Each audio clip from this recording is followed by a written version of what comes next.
নমস্কার, সুচন্দা রান্নাঘরে সবাইকে স্বাগত জানাই। আজকে আমি ছোট ছোট আলু নিয়েছি। এই আলু দিয়ে দম রান্না করে দেখাবো। পুরো ভিডিওটা আপনারা দেখতে থাকবেন, আশা করি আপনাদের ভালো লাগবে। আমি এখানে একটা হাঁড়ি নিয়েছি, হাঁড়ির মধ্যে জল দিয়ে দিব। সিদ্ধ করার জন্য ছোট আলুগুলো জলের মধ্যে দিয়ে দিব। আলুগুলো ঢাকনা দিয়ে ঢেকে দিব। আলুগুলো সিদ্ধ হতে থাক। ঢাকনাটা তুলে নিব।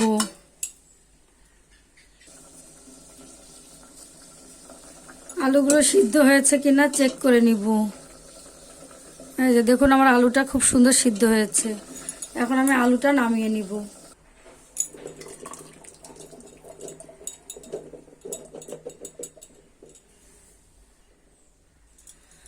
আলুগুলো এখন আমি ছিলে নিব।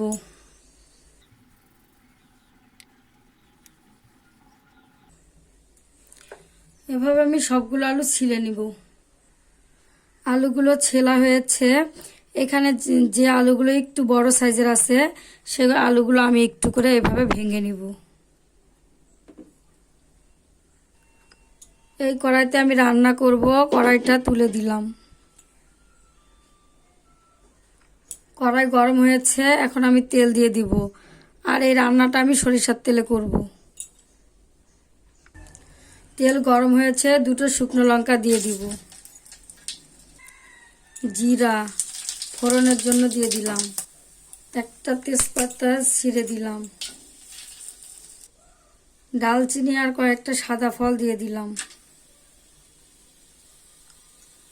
একদম খুব সুন্দর একটা স্মেল বের হয়েছে। এখন একটু নেড়ে দিচ্ছি।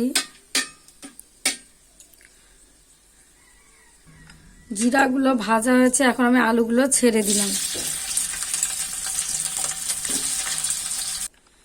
দিয়ে দিচ্ছি স্বাদ মতো লবণ, হলুদ গুঁড়ো। লবণ এবং হলুদ দিয়ে আলুগুলো ভালোভাবে ভেজে নিব।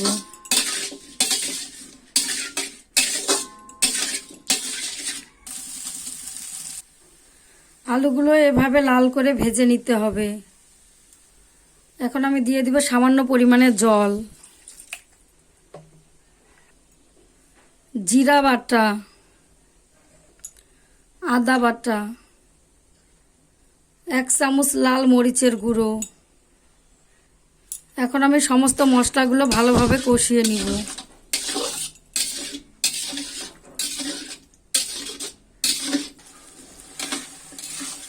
আলুটা আমি এভাবে ভালোভাবে কষিয়ে নিব। যতক্ষণ পর্যন্ত না আলু থেকে তেল ছেড়ে দিচ্ছে, ততক্ষণ পর্যন্ত আমি আলুটা এভাবে কষাতে থাকব। মশলা থেকে তেল ছেড়ে দিয়েছে, এখন আমি ঝোলের জন্য জল দিয়ে দিব। এটা আলুর দম হবে, তাই বেশি জল অ্যাড করা যাবে না।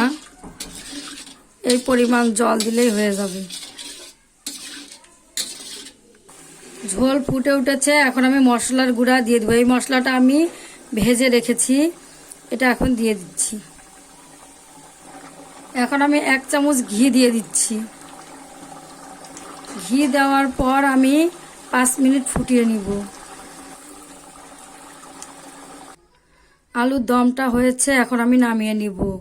এই তরকারিটা আপনারা ভাত, রুটি, পরোটা সব ধরনের খাবারের সঙ্গে খেতে পারেন।